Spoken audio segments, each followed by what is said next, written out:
Noah built the ark out of gopher wood. The flood it came and the ark it stood. And Noah's ark's a moving, a moving, a moving. And Noah's ark's a moving, along. Who built the ark? Now who built the ark? Oh, Noah, my Lord. Noah's ark's a moving, a moving, a moving. Noah's ark's a moving, along.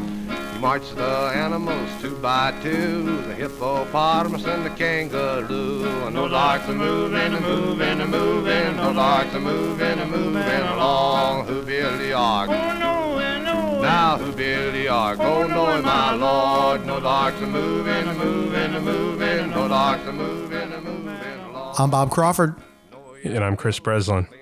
This is RTN Theology, number 22. Chris, it's been a while for me, it feels like, since we've done this. I know Road to Now's been off for a couple weeks. So just kind of getting back into the swing of things. And you came across some really rich and powerful archival audio that you thought would make a great episode. What is today's episode about? Yeah, back in November, we invited a local friend here in Durham, North Carolina, named Jonathan Wilson-Hartgrove. Jonathan is a prolific author and activist and religious figure here in Durham. And we invited him to Oak Church on All Saints Day for a short series that we had on kind of local or contemporary saints, holy ones in the faith, whose lives show us Jesus in certain ways and help us learn how to live our faith in our place. And Jonathan talked about one of his dear friends and mentors, and you'll hear he even refers to her as his spiritual mother, and he talks about Ann Atwater. Some of our listeners might recognize that name from a recent movie that came out about Ann Atwater called The Best of Enemies. Bob, you said you've seen that movie. Yeah, I saw this movie, Best of Enemies. I don't see a lot of movies. I don't watch a lot of movies. A couple a year, maybe. It's really terrible. I don't know why. Sometimes I don't have the patience to sit through them, but I'm always really glad when I do sit down. It'll usually be with my wife and sit down and watch a movie. Anyway, we watched this movie. We got it like off DirecTV or something several months ago. And I loved it so much. And in fact, when it was over, I said to myself, that's my favorite movie of all time. And I don't know if it really is my favorite movie. I don't know if I have a favorite movie, but I was really moved by it and moved by the relationship that she formed with a member of the Ku Klux Klan. Yeah, so Jonathan shares some of the things that he learned from Ann here in Durham.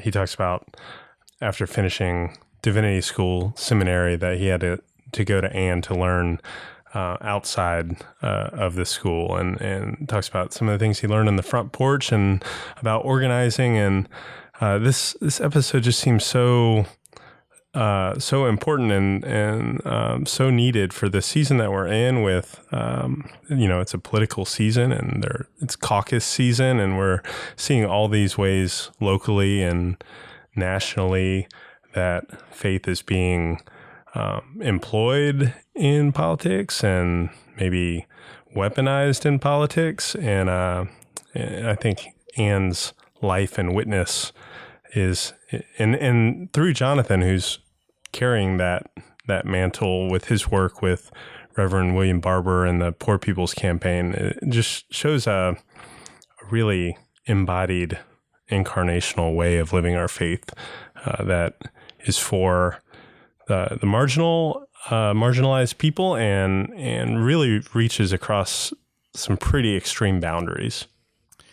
Yes, it is interesting in the moment we're in because you have a president who has spent his whole political career, going back to when he began to run in 2015, has used fear of the other to stoke emotion and anxiety in a particular set of our citizenry. And now you have a situation with, as of today, the leader for the Democratic nomination, Joe Biden, is only in the position he's in because he was lifted on the shoulders of African Americans, and they are the most important group of the Democratic coalition. So this is absolutely a topic that we need to get into here. And you mentioned William Barber, who, Chris, I'd love to have him on this show at some point. I think it's really important what he's talking about, not just a racial divide, but economic divide in our country, and in particular the region that we live in. Yeah, that's right. And we'll have along with this audio, we'll have in the show notes a whole reading list of resources to accompany this. Jonathan has written 2 books in the last 2 years, both from InterVarsity Press. One called Reconstructing the Gospel, Finding Freedom from Slaveholder Religion. And in that one, there are plenty of instances of how he's been influenced by Ann Atwater. And that was from 2018. And then just in December 2019, he put out Revolution of Values, Public Faith for the Common Good. And in both of these, the main thesis is this idea of fusion politics, where we're reaching beyond polarization and into some way to work together for the common good. And that's kind of the mission statement for what he's doing with Reverend Barber. There's also a link to Best of Enemies, the book by Osha Gray Davidson. All these would be great Lenten reading, great for this coming season beyond that too.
Yeah, speaking of the season of Lent, I've been kind of out of it the past couple of weeks because my father passed away a few weeks ago. And I just want to take this opportunity to thank everyone in our listening audience and all the Avid Brothers fans and friends and people who have reached out to me to offer their condolence and just help me remember my father, and by donating to St. Jude in his honor, and I've received many beautiful cards and letters and just wishes and texts and emails of just of love and prayer, and a lot of people have been lifting up our family, which is just so meaningful. But you know, my father, you well know this, Chris, my father passed on the Friday before Lent began, before Ash Wednesday. And kind of as I tell my son this all the time when he complains that I'm always leaving. I say, son, I have one of the 10 best jobs that exist on this planet. And I just say that tongue in cheek because I can't tell you what the other 9 are. But I just try to let him know that our life is a challenge because I'm gone so often and because of the demands of what I do, but we are very blessed, through what I do. And I get to be blessed by people all the time, and I get to help bless people all the time, through what I do. So, but this was we've been off since Thanksgiving, and it's been this just incredibly quiet time in my family's life. And then my father kind of went into the hospital the very end of January, early February, and he seemed to be doing better. And then I got a call the Monday before he passed saying that he was going into emergency surgery, and he had, a perforated ulcer, and he just had several medical issues for the past decade that it kind of all came together at the same time for the bad. But, I went to be with him in Ohio. He came out of surgery okay, and he looked like he might pull through. And then it was kind of up in the air, but we felt like we had a plan with the doctors on how to get him better. And then I came home, and then he took a serious turn for the worse, and I went back to Ohio within 24 hours. I literally drove home from Ohio, got home at 10 p.m. and was back on my way at 11 a.m. to be with him. And he passed that evening. And then I got to spend, Saturday and Sunday with my family, with my mother and my sister and my nieces, and we mourned his passing, and we did all the practical things that you have to do when a loved one passes. That there was quite an education for me in just so many ways. But then I had to go, within days, I had to go to the Dominican Republic to do my job, and just really wasn't up for it. But I did it. It's my job, and like I said, it's one of the 10 best jobs that exist on the planet. I stand by that to this day. And when I was in the Dominican Republic, I hurt my back. Don't feel bad for me. I hurt my back playing golf, but I really severely injured myself. So here I am doing what I have to do, heartbroken inside, body broken outside, and then flew home. And the next day after getting home, we had to take Hallie to St. Jude for her cancer checkup, which is, if everything else is just going swimmingly in our lives, this is the most anxiety-laden thing that we do. So it has been, I got back like 2 days ago, or Sunday night, and now it's back to normal life. But now we have the coronavirus, and I got back and I went to the store, and you couldn't get any hand sanitizer. You couldn't get Clorox wipes. It's like the zombie apocalypse has hit, and I don't know how that's going to affect concerts the next couple months. I have no idea. I don't know how it's going to impact really my kids' schooling, your kids' schooling, your church services. We don't know at this point, but it just feels like life has gotten so heavy so fast. But getting back to Lent and Ash Wednesday, things moved really fast. My father passed. I'm so thankful I was there with him as he passed, and that my family was together for that. It was quite a spiritual education. But, while he was in the hospital, and I was with him earlier that week, and he was on a ventilator, and it didn't look good. I just couldn't see. I didn't think he was going to pass, but I didn't see how he was going to get better. And I just, I found my faith was there. It was very accessible. And it was interesting because, and even through his passing and in the days after his passing, it's like this, I think of it as the investment in faith, right? Like, you pray daily, you pray all the time, you think about God, we read about God, either we read the Bible or we just read theologians talking about God, and you don't always feel God, right? I'll say I feel God 20% of the time. But then I was in a situation where certainty was, certainty never exists, but we kind of have this illusion of certainty. But that illusion, that veil, right, was stripped away, was torn away. And I found my faith very accessible.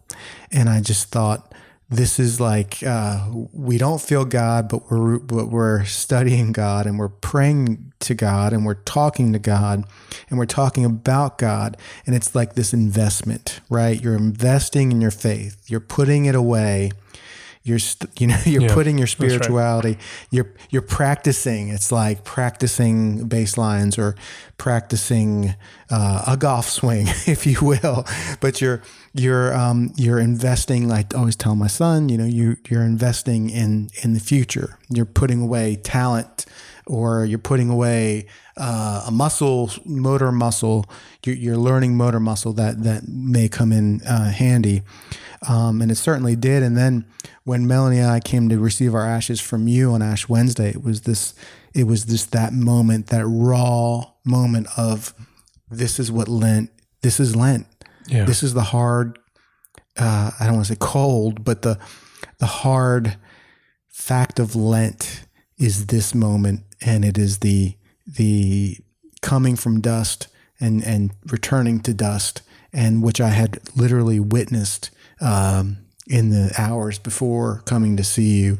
And it was all just so stark and just one of the most powerful spiritual moments of my life. And I put it up there with days of Hallie's early illness and the uncertainty and the fear of dealing with her diagnosis and her strokes and everything she went through. Yeah, and it reminds me a lot of way back when we had our conversation with Kate Bowler, and she talked about just the nearness of God in the middle of suffering for her. It was firsthand experience of cancer.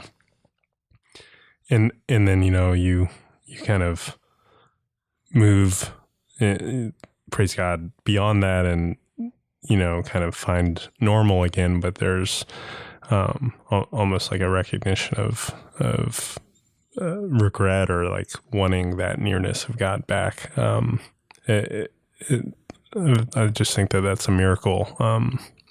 Being on the other side of those ashes with you on Wednesday, I would also say that it was really powerful for me to, it always is to be dealing with real, like, cosmic realities, and to do that with pretty deep symbolism, but also to be building that what you call investment of faith, that kind of instinct and familiarity and virtue, whatever you want to call it, that God is there always, but particularly in the times when we most need God to be there, and when we have run through all of our other options and all of our other stores and all of our other certainties. So yeah, I think the thing that I've always come back to this with thinking about Hallie and that journey and that transition back to normality, or what now constitutes normality, and it's with my father. It's like every day I'm like, I can't believe he's not here. I didn't talk to him every day. I didn't talk to him on the phone. I talked to my mom once a week, but I didn't talk to my dad very often. But then I would see him, and it'd be great. And but still, that reality of he's not on this planet, like, right? He's not here any longer. It is just a powerful gaping hole. And I'm not alone in feeling that. In fact, I've had many people reach out to me who've lost their fathers and have given me some very, just great insights into it and what it is moving forward and how it feels moving forward. But it's funny because we take, like I said, this air of certainty. We walk around every day just as much as, we count on gravity to hold us down on the planet. We just kind of expect we're not going to be faced with extreme tragedy on a daily basis. And thank God, because we wouldn't be able to function if we really kind of thought about, all the terrible things that could happen at any given moment.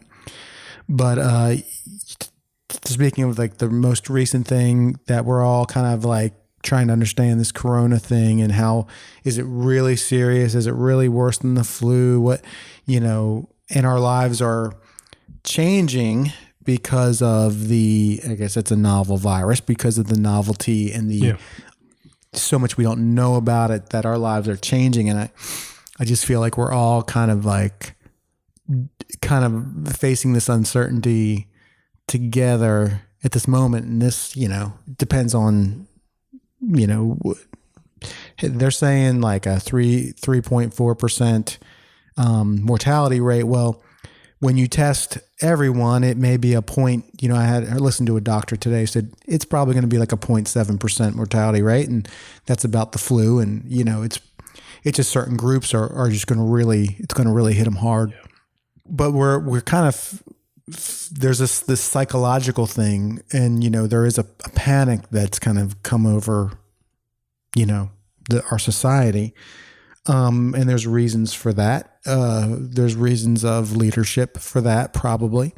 But we're also living this uncertainty together, Yeah. I guess I'm struck with, the way that we go through our normal everyday without these crises or without personal pain or like specific episodes. Like we can walk through life like pretty naive or pretty muted or just like buffered from what's going on. And that can be our fault, and, that can kind of be us being careless. But I think it can also be done a certain way that our normal lives we can live that way as a sign of faith that we trust God's goodness and provision. But what I love about, and we talked with it a little last week with Esau Macaulay, like what I love about the liturgy, things, moments like Ash Wednesday, seasons like Lent, seasons like the Little Lent of Advent, where you kind of rehearse and act as if you're not complete, or as if there is a crisis. It equips you to be able to recognize when things aren't right, and I don't think that resolves any of this tension, but those statistics about mortality related to coronavirus, like, if anything, Ash Wednesday reminds us that the human mortality rate is 100%. And again, that's not to make light of this crisis, but it should reorient us in a way that reminds us how fragile we are, but also how our place in working towards life and flourishing.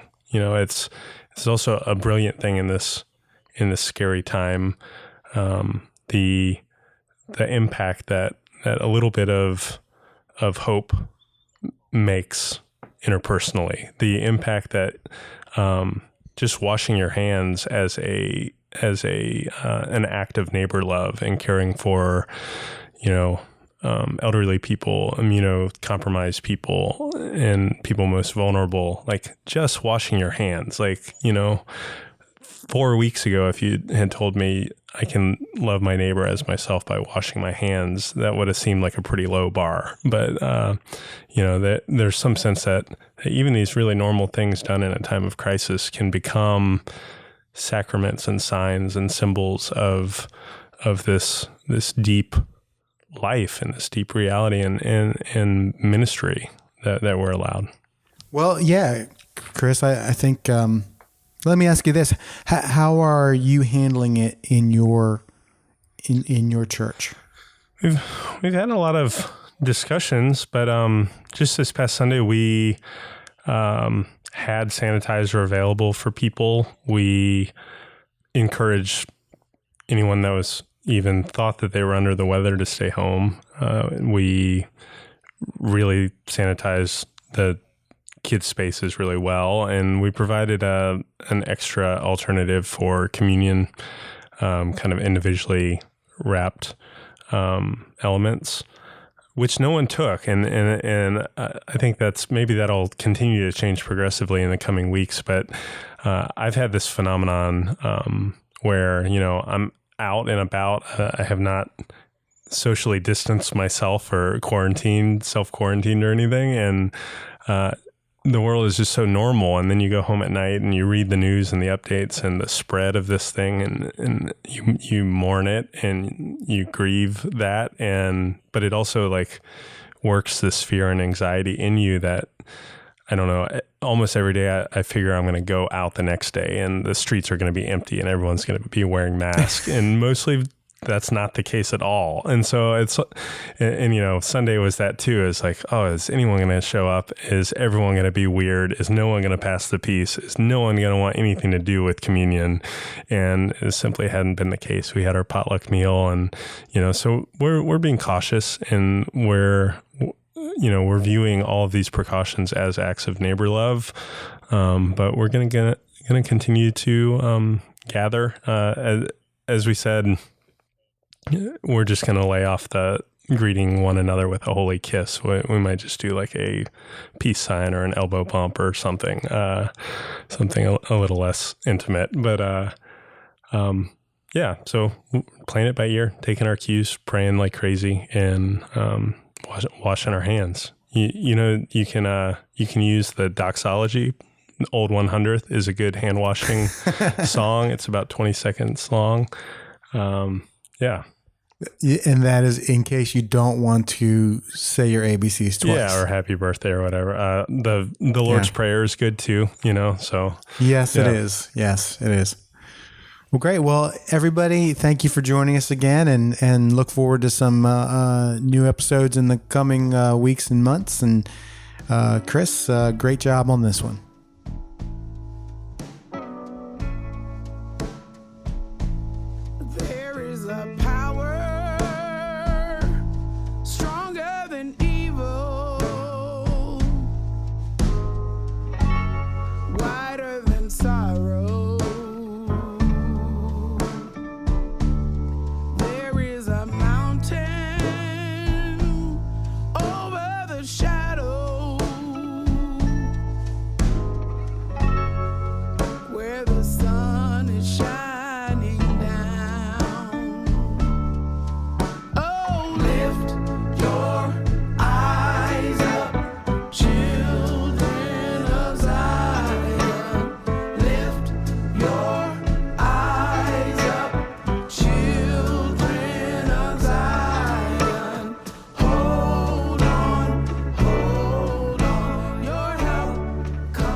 Speaker today, guest preacher, is Jonathan Wilson-Hartgrove, Durham's own. He lives with his family and others in Walltown, just on the other side of Duke's East Campus, in Rutba House, a hospitality house that has been really inspiring for many in the ways they show hospitality and live the gospel in a very local way with neighbors.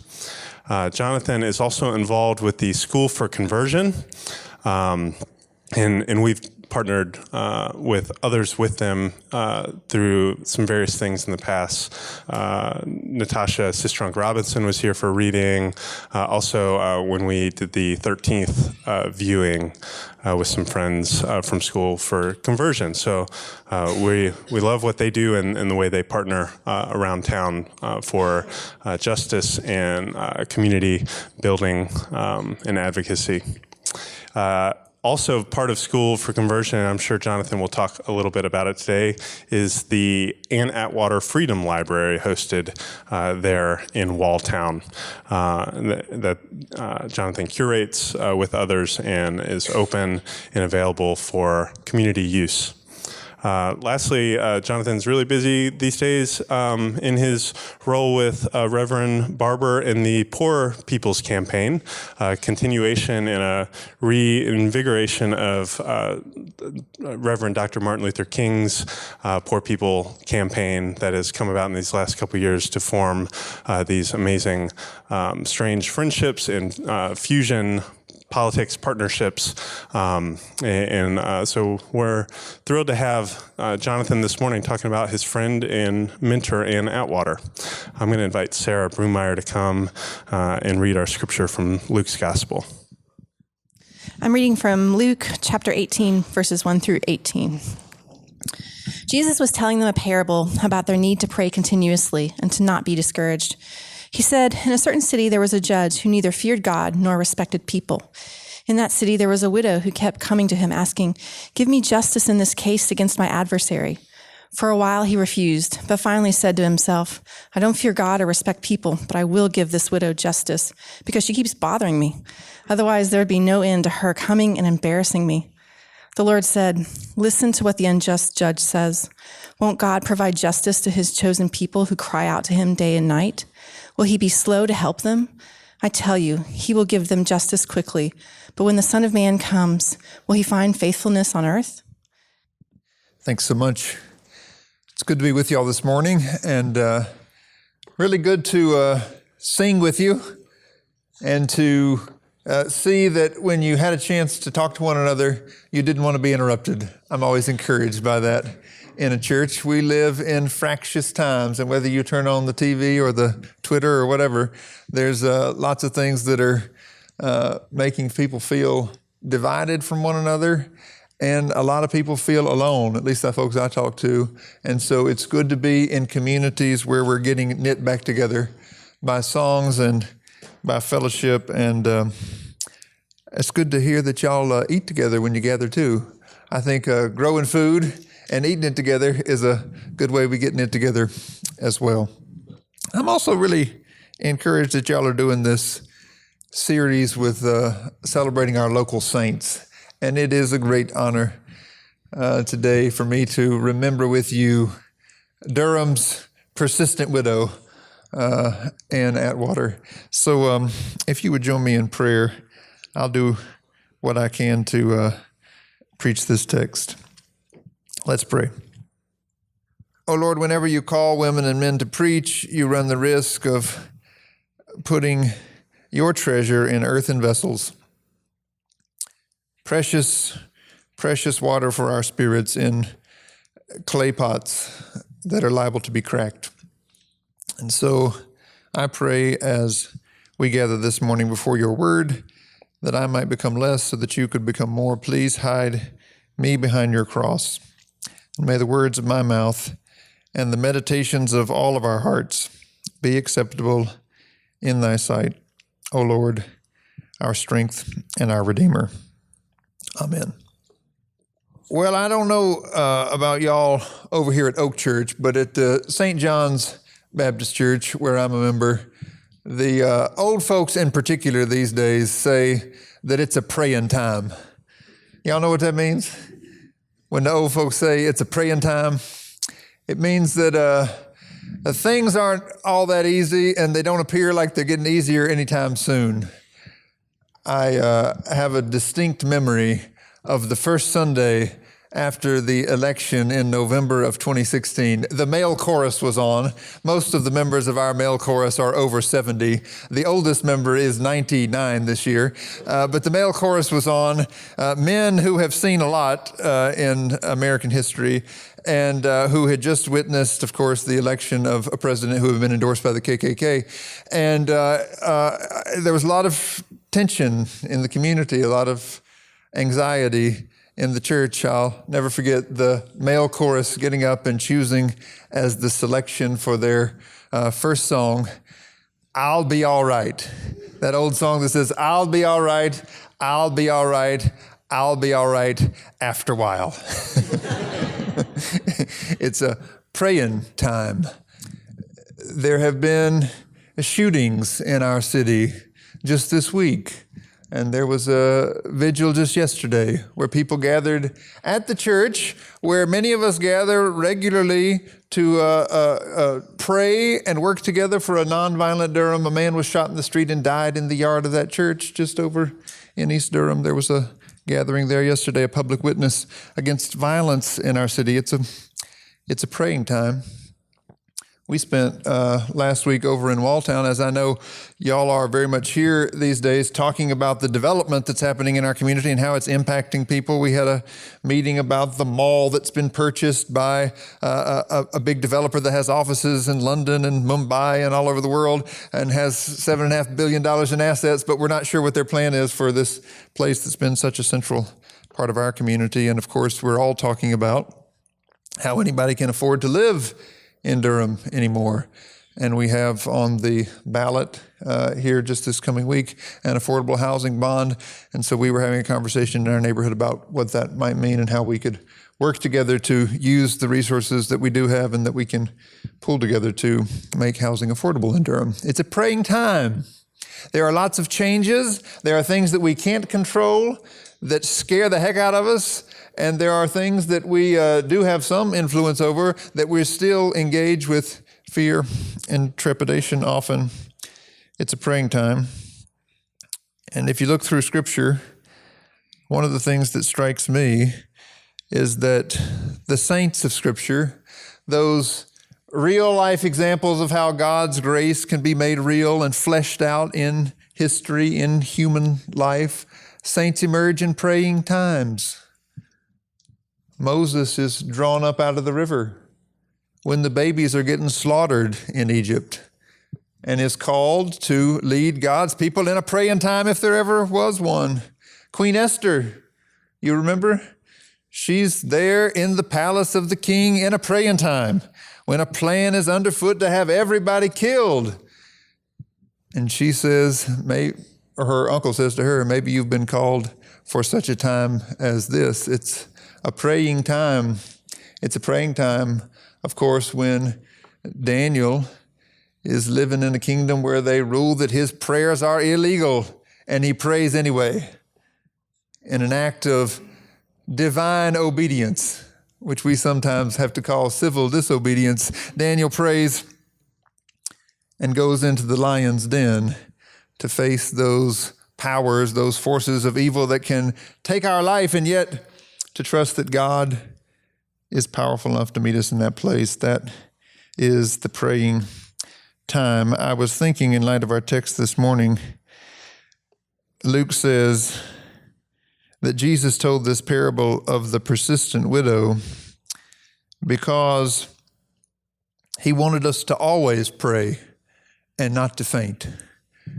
The Thessalonians says it like this, that we ought to pray without ceasing. That in a sense, the call of Scripture is always that we are living in a praying time.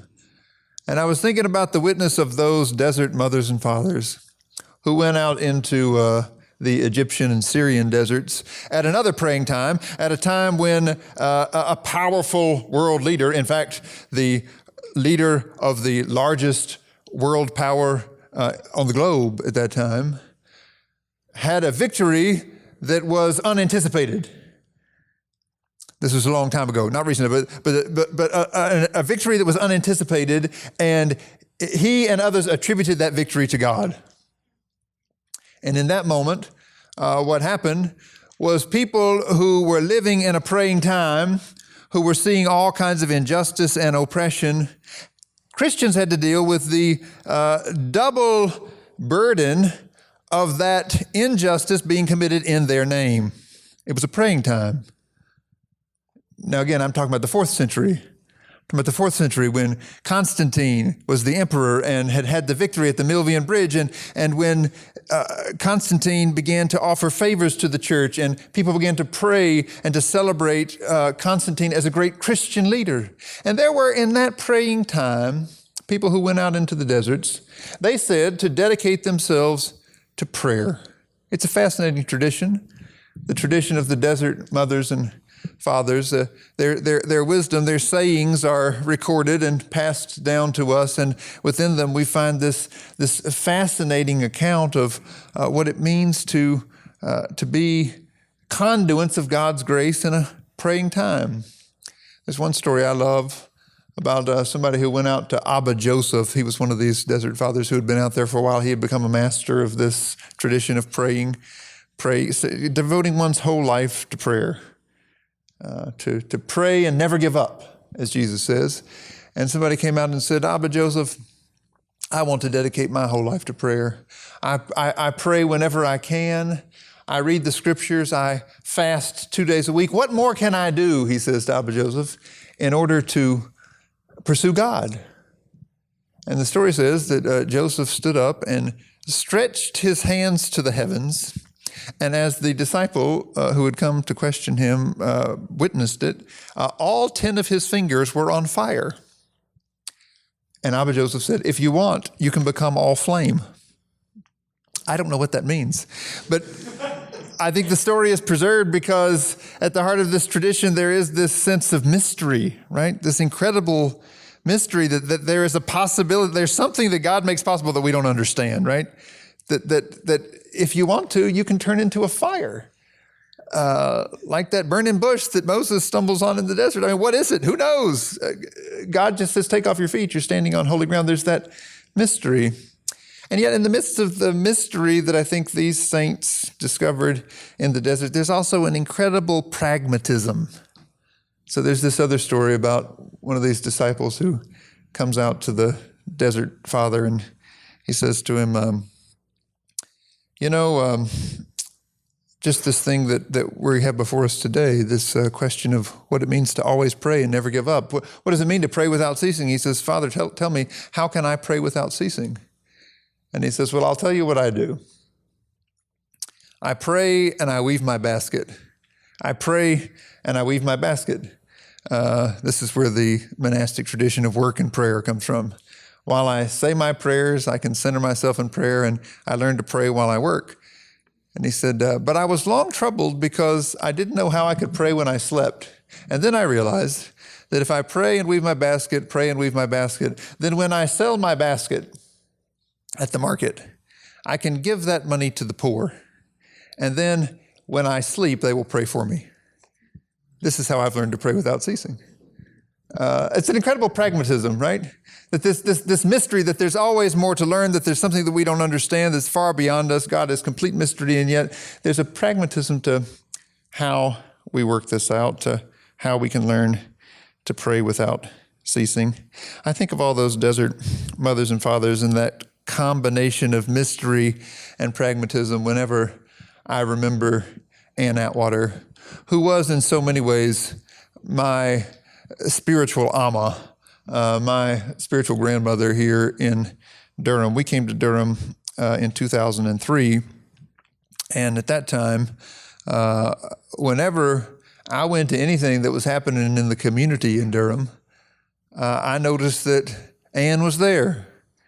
She would be sitting in the back talking to people, or something would come up and she would be hollering, making a point. She could stand up and get loud real fast. But I began to realize that this woman in our community had an incredible commitment, particularly to the people who were overlooked, to the marginalized, to justice issues, but was also a woman of deep faith. And so I went to the Duke Divinity School, but after I had finished over there, I went to Ann and I said, I think I'm done with my indoor schooling, but I don't think I'm done learning.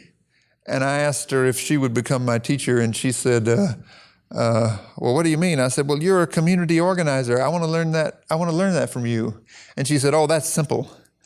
I said, what do you mean? She said, all I do is listen to you until I learn what you want, and then I help you get it. And she said, when we get halfway to what you want, I'll tell you what I want. And then we can work together.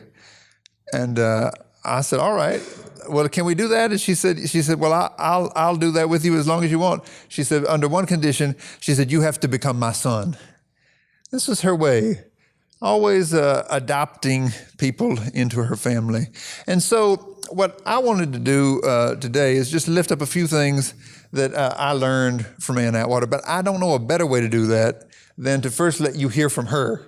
And so one of the gifts is that before she died, over at the School for Conversion, we were able to record some things. And Chris mentioned that we have a Ann Atwater library there. One of the things I would commend to you, just for your continued education and formation, is that we've developed an online archive of this video that we're going to show in a second, and other interviews and primary documents from her life. And so if you want to learn more about her, there's an archive on the School for Conversion's website, and you can explore that. There's also a Bible study there where you can learn more about the connection between her and some scriptures. But I want to let you hear from her before I tell you about a few things that I've learned from her. So let's listen to Grandma Ann. Black folks that was afraid to speak up for themselves.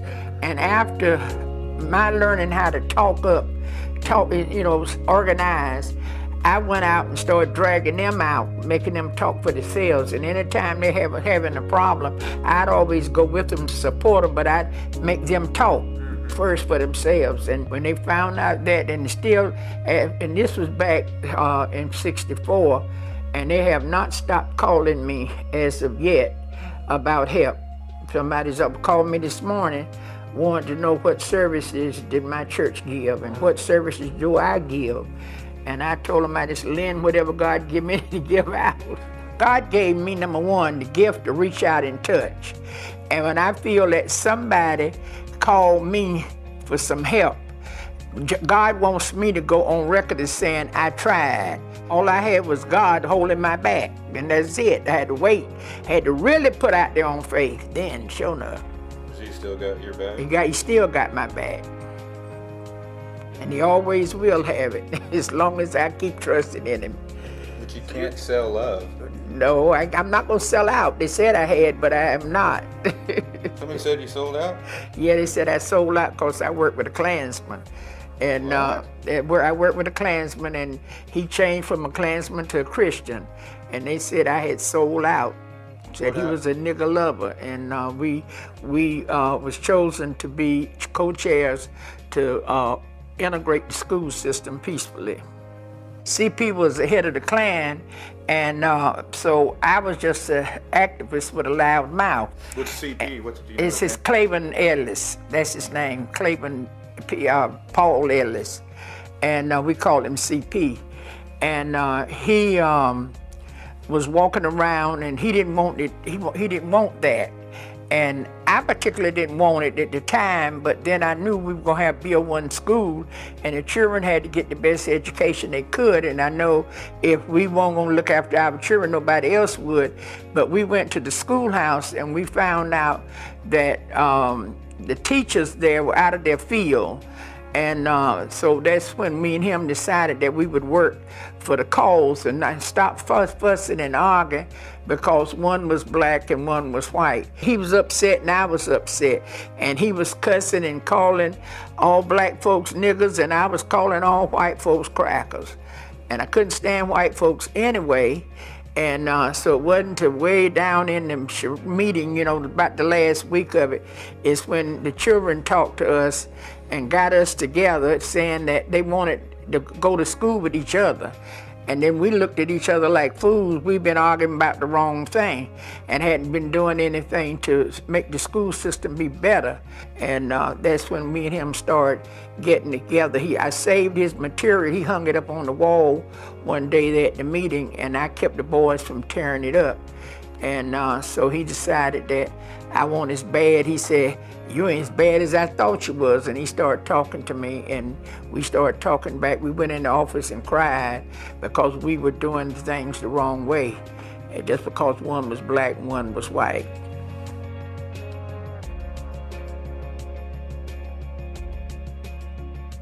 Lady with the issue of blood, she said if she could just touch but the hem of his garment, she believed she would be made whole, and she was made whole. And so many of us have different issues, and if we could just clean up our issues, then we'd be better off. Sounds like hard work. It is hard work when you want to do it, you know. So Jesus says there was this judge who didn't honor God or people. But there was a persistent widow who kept coming and asking for what she needed. And in my experience, Ann Atwater was the most persistent widow I ever met. Didn't care whether the judge or the mayor or the governor or the president or whoever it was claimed to love God or people or anything else. She just knew what was right, and she knew what people needed. And the first thing I want to celebrate about how God's grace was evident in her, and what I feel like I learned from her, is that somehow in our discipleship, somehow in our formation in the way of Jesus, we have to come to feel the needs of people who aren't like us. People who aren't in the same, I mean, all of us feel our own needs, right? When you're hungry, you eat, or you hope you can. When you're thirsty, you want to get something to drink. And we learn to meet our needs. This is a basic part of human development, but I think a basic part of our spiritual development is learning to somehow feel the needs of others as something that we must be involved in. That's the way it was for Ann. I realized getting to know her that I had a kind of a spiritual malformation. I hadn't learned to feel, at least not in the way that she did, to feel that when somebody doesn't have what they need, you have to do something. She said there in the video, she often said it, God gave me the gift to reach out and touch. By that, I think she meant that she, in community, she could feel the people that she was connected to, and she could feel the way that she was inextricably bound up with them. One morning, I went to her house. It was 10 or 11 in the morning, and this is when she was bedridden and had to stay at home. She had been a goer and a doer all her life, and here she was stuck at home, sick at the end of her life in her bed. But I remember this morning I got there, she was just finishing a phone call. She hung up. I said, turn that phone over. It tells you how many calls you get a day. I said, how many calls have you already gotten this morning? She looked at it and she said, oh my, I didn't realize it. There's 43 calls on there. To the end of her days, she worked that phone from her bedroom, like she was saying at the beginning there, getting calls from people who needed something and calling and just demanding that whoever could do something to meet the needs. I think that connection to people and to the needs of other people is a part of God's real grace in her life. And I think it's connected to this second thing I was thinking about, the way in which she had a faith in God's economy that was complete. That is, she believed what Gandhi said, that God had made enough for everyone's need, even if not for everyone's greed. The problem was not that there wasn't enough stuff. The problem was that the people who had the stuff weren't connected to the people that needed it. And so she was going to make sure they got connected. And she believed that there would always be more, so you could give away whatever you had. I remember one time, she thought this was the funniest thing. She told me about it, and we just laughed and laughed. Brown University had invited her up to talk. And so she got on the airplane and she flew up to Brown University, and she loved to talk to people. She told the story that she told there about her friendship with C.P. Ellis, that story that was made into the movie some of you may have seen called The Best of Enemies. She told that story. She told other stories about her organizing. She had a good old time. She tried to organize some of the students around issues that she thought was important, because she was never one for just nostalgia. She didn't want to just remember stuff. She wanted to get people organized. So I can't remember what was happening at that moment, but I'm sure she was trying to get people registered to vote and organized to address something that day. But then she flew back, and the thing that she just thought was so funny is she said, I went up there and told them the same stories I tell anybody who comes here to my house, same stories I've told you. She said, and they paid me $5,000. She couldn't believe it. But later that week, she called me and she said, Jonathan, I need some help. She said, I don't have any money to pay this light bill, and they say it's overdue. And I said, well, how much money do you need? She said, it's $123. And I said, well, Ann, didn't they just give you a check for $5,000? She said, oh, I already gave all that away. I got to find somebody to pay this bill. And I just thought it was an incredible example of that notion of the open-handedness that God calls us to, that there really is enough. And if you believe that, you can give what you have to meet the needs that are right in front of you and trust that more will be there. Clarence Jordan used to say it like this when he was teaching the Sermon on the Mount. He said, Jesus says, don't let your right hand know what your left hand is doing. Clarence Jordan, who was a Bible teacher from the South, he used to say, y'all know what that means? Don't let your left hand know what your right hand is doing. He said, we're all great at letting our left hand know what our right hand is doing. We come into church and we pull out our wallet and we say, I'm going to give $10. I'm going to give $20. I'm going to give $30. We let our left hand know exactly what our right hand is doing as we pull the dollars out of our wallet. He said, Jesus said, don't do that. Jesus said, reach into your pocket and whatever's there, give it. He said, Jesus never said give until it hurts. Jesus said give until it's gone. That's God's economy. If there's a need, which is not to say that the only needs are the needs that the church has. I'm certainly not saying you should empty your wallet into the church plate every week, but which is not to say you shouldn't support your church. But I'm talking about the big picture of God's economy, as was Clarence Jordan.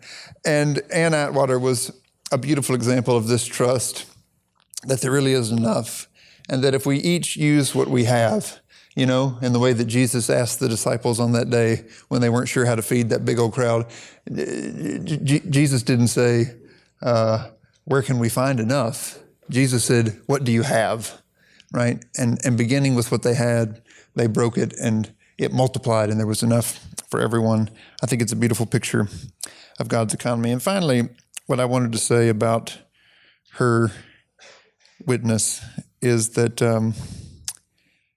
I really do believe that she invited me and so many others to recognize that beloved community is really about becoming part of a community of shared need, shared human need, not shared affinity. A lot of the ways we build community in our world is around some sort of affinity, right?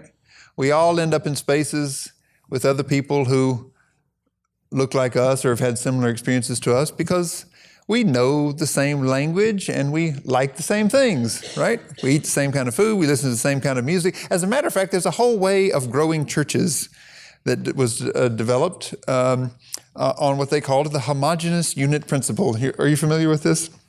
This notion that the way to really get people together and grow churches is to pick the radio station that is most popular in the area where you are and build a profile of who listens to that station.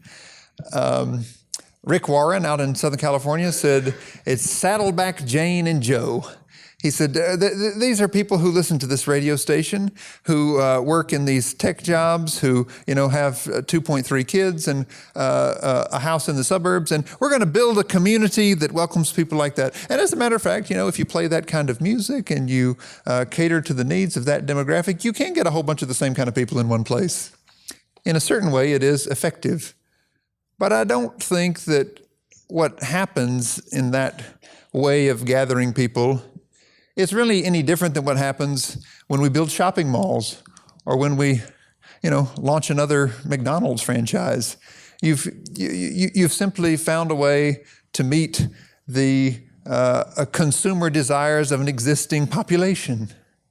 And what Jesus came to establish in what the New Testament calls church, this ecclesia, this gathering of people who are called out of our existing divisions into this new humanity, into this beloved community, well, that's a very different thing. That brings people together who wouldn't have any other good reason to be together. That can bring a black woman who's a radical activist together with a Klansman to realize that they've been pitted against one another in ways that have hurt all of their children. And Ann helped me to see that that's really fundamentally based on meeting people at the level of our shared needs. Not our shared affinities, not our shared desires, not even our shared vision of, what this church could be or what this project could be or what this neighborhood could be. No, it's about realizing that at the end of the day, we all have similar needs, right? We all get hungry. We're all fundamentally cracked vessels that need healing. We're all people who need fellowship and who need belonging.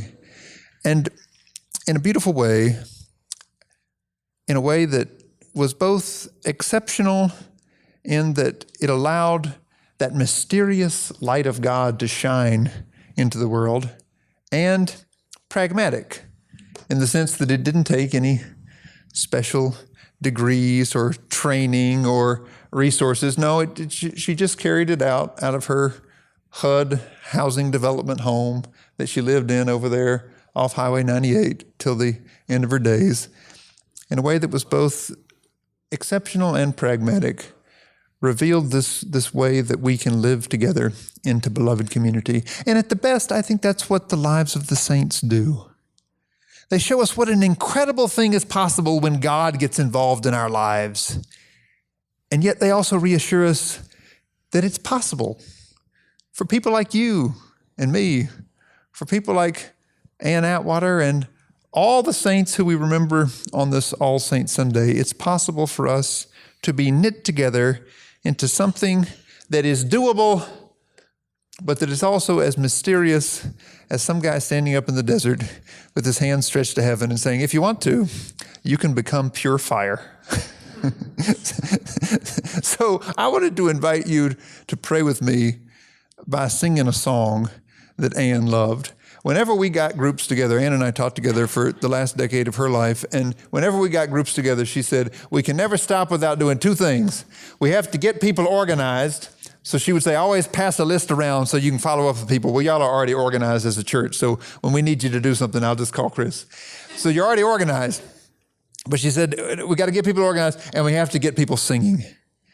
Because as Bernice Johnson Reagan said, the point of the song is to get us to the singing, and the point of the singing is to make us into a community. And so she was always teaching us songs that help us do that. These songs work better if you stand up, because they're songs you sing with your whole body.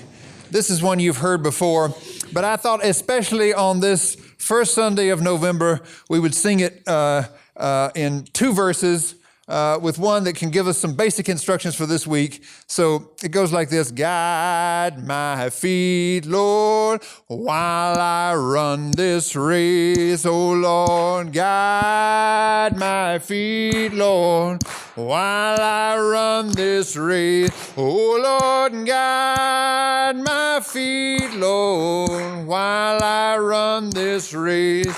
'Cause I don't want to run this race in vain. Now it's November, so we're going to say, guide my vote, Lord, while I run this race. Oh yeah, guide my vote, Lord, while I run this race. Oh Lord, guide my vote, Lord, while I run this race. 'Cause I don't want to run this race in vain, race in vain. Amen. Y'all pretty good at that. I want to praise you with my whole heart. I want to praise you with my whole heart. Creator of the world, sustainer of my soul. I want to praise you with my whole heart. I'm singing, oh, my life is yours. Jesus, oh, my life is yours. Singing, oh, my life is yours.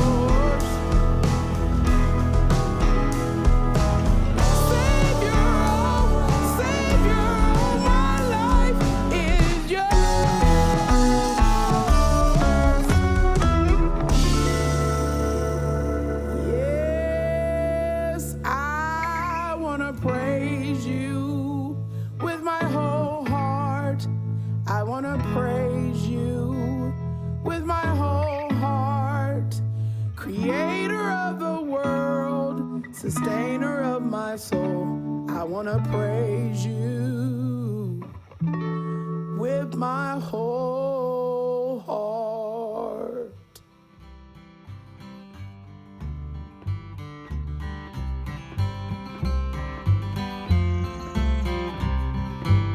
RTN Theology is produced by Bob Crawford and Chris Breslin. Special music for this episode comes from Mona Reeves' record, It's Just Me. She's from Lincoln, Nebraska, and be on the lookout in the coming months for a new record from her and her collaborators out there. And as always, our theme music is Jesus Said by David Childers. And if you're a fan of RTN Theology, you can help us reach a bigger audience and put this show literally on the map by giving us a review and rating us 5 stars on iTunes. Until next time, take care.